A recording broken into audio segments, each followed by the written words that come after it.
Thin layer chromatography and column chromatography are the two most common chromatographic methods for the separation of mixtures of organic compounds. TLC is an analytical method, whereby a small portion of a sample is separated into its components for sample analysis only, not for separation of the entire sample. Column chromatography is a preparative method, used to separate most or all of a sample into its components for further use, as a reactant in a chemical synthesis, for example, or for further analysis of the individual components. The method involves partially filling a glass or plastic column with the stationary phase, loading the sample at the top of the column, then pouring the mobile phase into the top of the column. As the mobile phase slowly percolates down the column, chromatographic separation of the individual components in the sample is achieved by exploiting the differences in affinity, or stickiness, between the mixture components and the polar stationary phase. Those components least attracted to the stationary phase will spend more time in the mobile phase, and therefore will move down the column fastest, while those components most attracted to the stationary phase will spend less time in the mobile phase and will move down the column at a slower rate. TLC and column chromatography are chromatographic methods, so each employ a stationary phase and a mobile phase. In TLC, the mobile phase moves up the stationary phase by capillary action, and in column chromatography, the mobile phase moves down the stationary phase by gravity.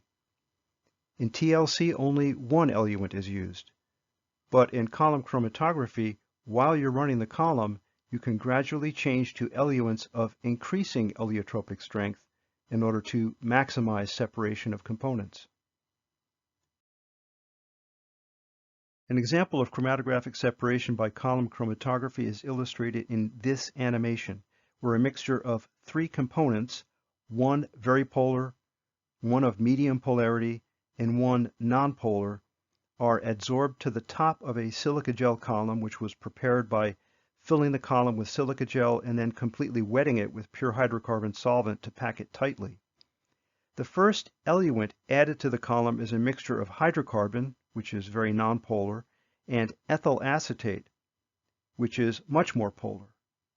More polar solvents are said to have a higher eleotropic strength, or more simply, a higher ability to elute or move components along a stationary phase.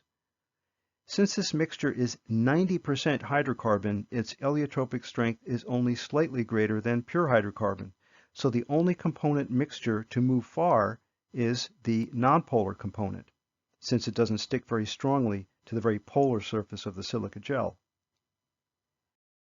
Eventually, by adding more of that eluent, the nonpolar component elutes off the column and is collected in column fraction number 2.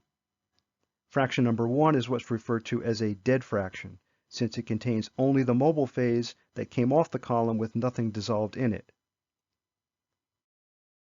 The component of medium polarity continues to elute down the column, but much more slowly since it's more strongly attracted to the stationary phase.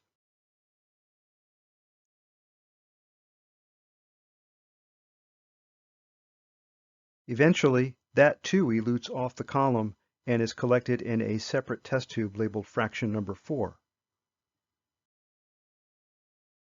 The polar component, being strongly adsorbed to the polar surface of the silica gel stationary phase, has moved very little up to this point, and it takes a much more polar solvent with a higher eleotropic strength to get it to move down and eventually off the column, in this case pure ethyl acetate. In the experiment demonstrated in this video, the pigments isolated from a leafy green vegetable will be separated by column chromatography based on their differences in adsorptivity, or their ability to stick, to the polar stationary phase. The two broad classes of pigments isolated can be identified by their color and the order in which they elute from the column. The pigments are isolated from the dried plant leaves by solid liquid extraction. This is achieved by grinding the dried leaves in the presence of a suitable organic solvent. The pigments extracted fall into two broad categories: carotenoids, which are yellow to orange in color, and chlorophylls, which are green to yellow-green in color. Also present are pheophytins, which are basically chlorophylls without the magnesium ion, and they are blue-green to gray in color. Begin with the pigment extraction. 50 milligrams of dried parsley leaves are used in this demo. If the dried leaf flakes are large, as in this case, briefly grind them into smaller fragments, as shown here, to increase the solid surface area for a more efficient extraction.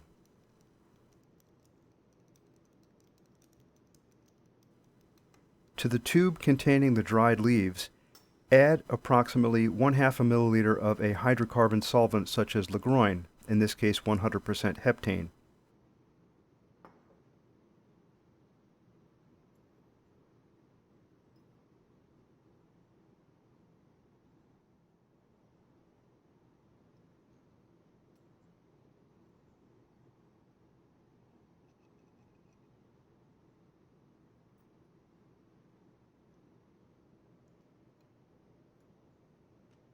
Then add 3 drops of acetone to the tube.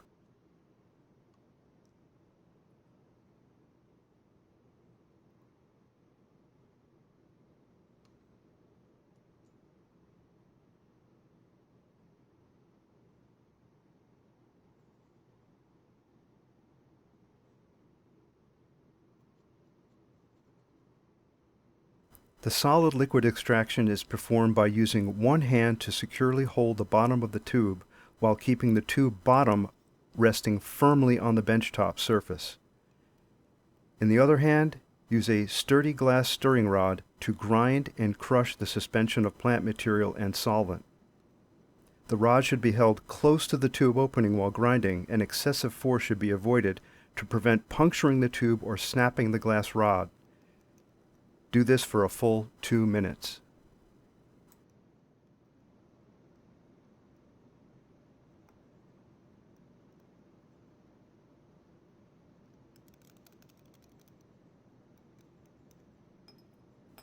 This should result in a dark green suspension.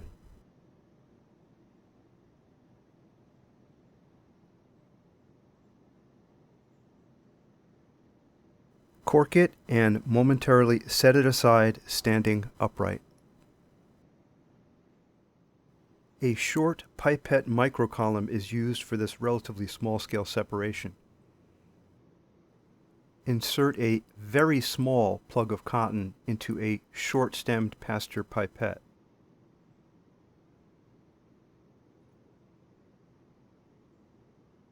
Use a boiling stick as a probe to lodge the cotton where the pipette narrows.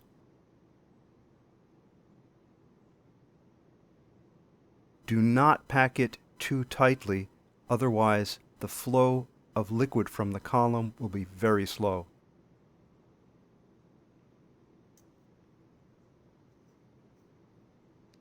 Above the cotton, add a very small layer of sand.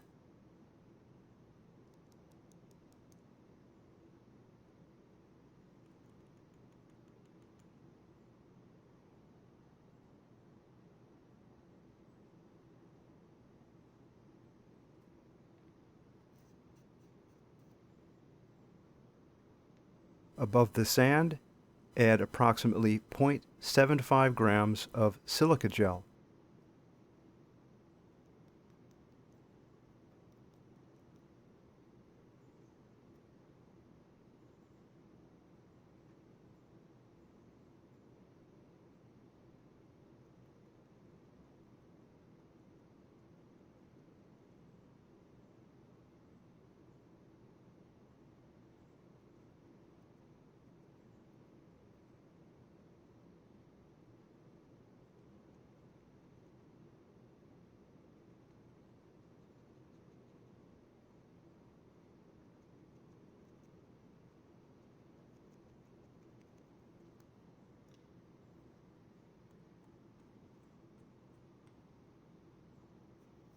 Gently tap the pipette briefly on a soft surface to allow the silica to pack tightly.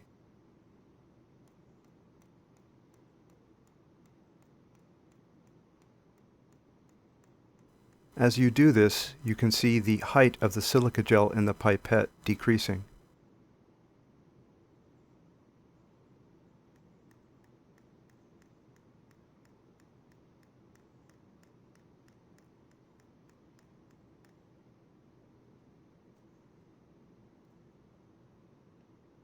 Then cover the silica gel with a very small layer of sand.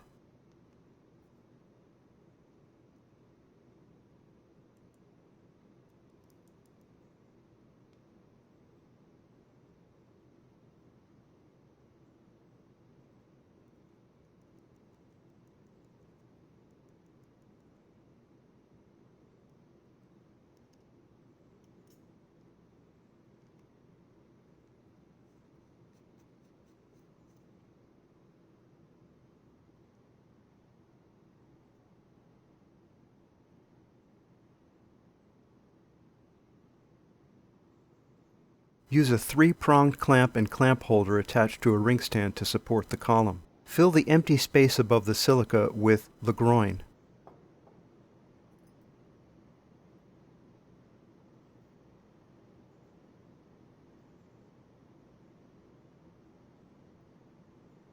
Use either a rubber bulb or this syringe pressurization device to pack the column by forcing Legroin through the silica gel, which packs the stationary phase tightly to achieve better separation of pigments.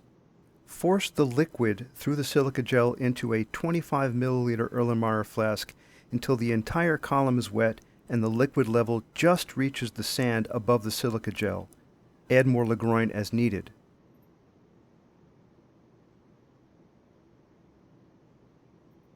Do not push the glass of the pipette column too far into the tube of the syringe apparatus or rubber bulb if you're using that.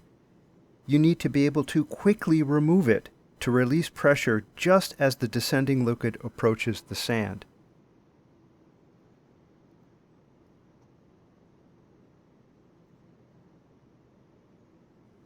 Don't forget to remove the rubber bulb or air pressurization device from the column before refilling it with air.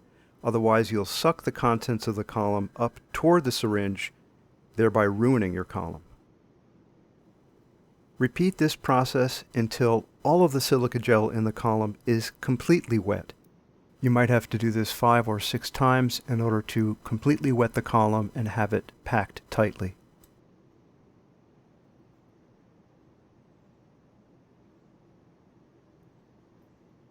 Remember that a rubber bulb works just as well as the syringe device to force Legroin through the column. But remember not to push the glass of the pipette column too far into the rubber bulb so that you can quickly remove it to release the pressure just as the descending liquid approaches the sand.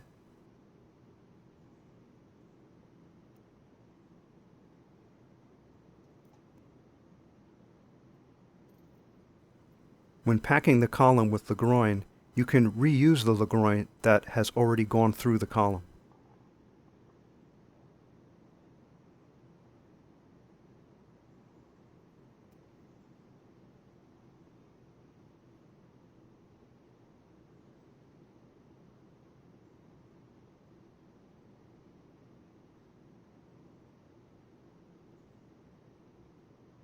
Remember to have your other hand ready to help quickly dislodge the rubber bulb just as the descending liquid approaches the sand.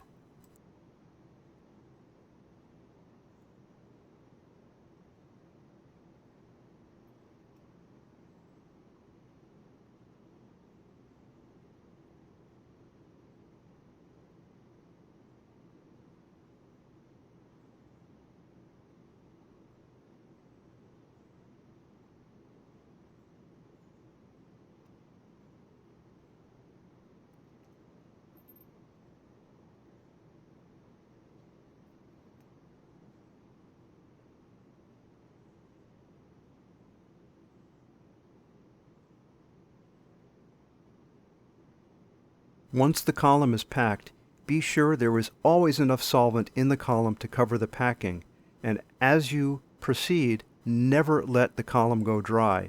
Add more solvent as needed. The column is now ready to be loaded with the pigment extract.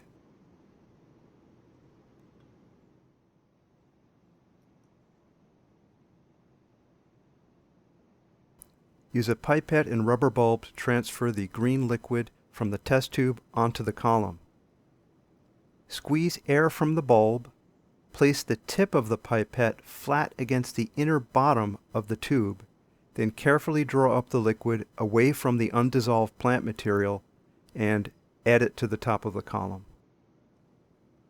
Let the extract go just below the level of the sand. You can carefully force it down using air pressure from a rubber bulb.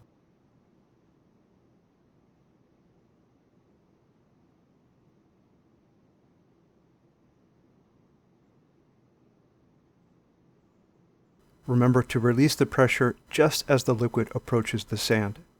At this point, you don't want any portion of the column to become dry. Then, wash down any pigments on the inner surface of the column with small amounts of the groin. Repeat this several times more, each time letting the solvent go just below the level of the sand before adding the next portion of the groin.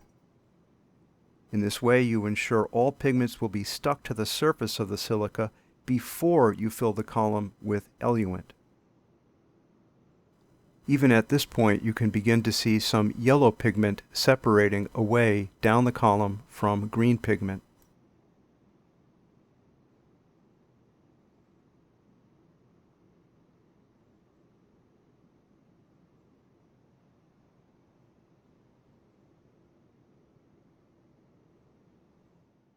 Now that the pigment is completely loaded on the column, you can fill the empty space above the silica with a solution that is 9 parts Lagroin and 1 part ethyl acetate, the first eluent.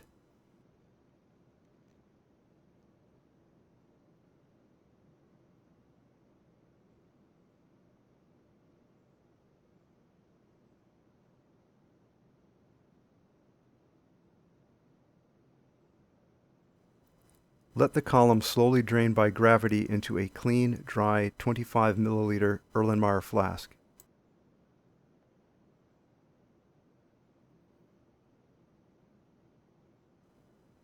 As you watch the two major groupings of colored bands of pigment elute from the column, attempt to collect all yellow bands of color into one small test tube and all green bands of color into another small test tube, while collecting the dead volumes, that is the clear liquid where no colored compounds are eluting, into the 25 ml Erlenmeyer flask.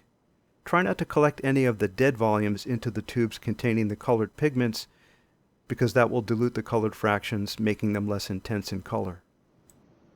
Depending on how tightly the column was packed, how much cotton you used to make the column, and how tightly you pushed it into the pipette, the first color band of pigment could take 20 minutes or more to elute from the column. If the yellow band has eluted down the column by gravity in a relatively tight band, as in this example, you can use the pressure from a rubber bulb to make it elute more rapidly once the band has reached approximately 1/2 to 2/3 of its way down the column. When the band has reached the sand at the bottom of the column, use the pressure from a rubber bulb to hasten its exit from the column into a small test tube.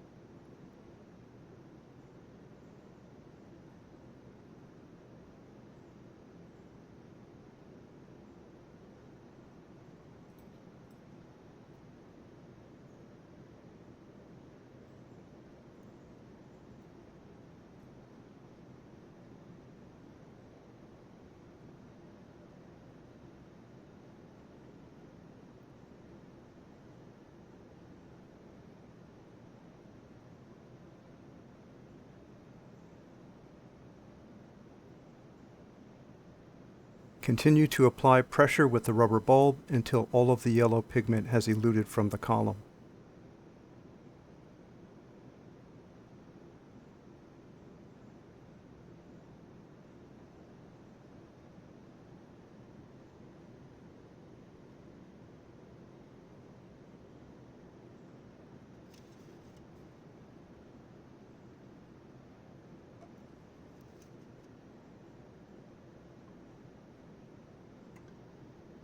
You can see that no more of the yellow pigment remains on the column.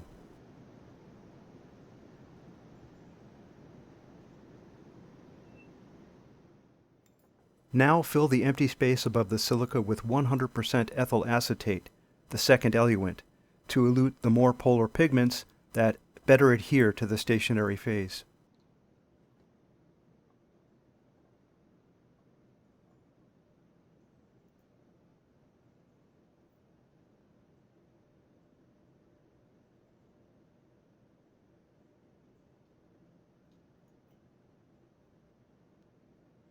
After adding ethyl acetate, carefully use air pressure from either a rubber bulb or the syringe Tygon tube apparatus to force all the remaining pigments down and off the column.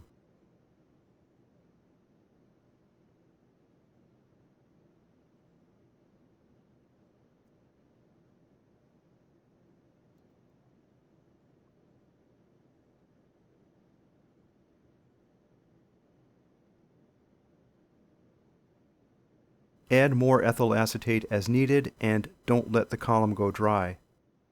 Using air pressure, the second pigment should elute very rapidly. Collect it in a separate test tube.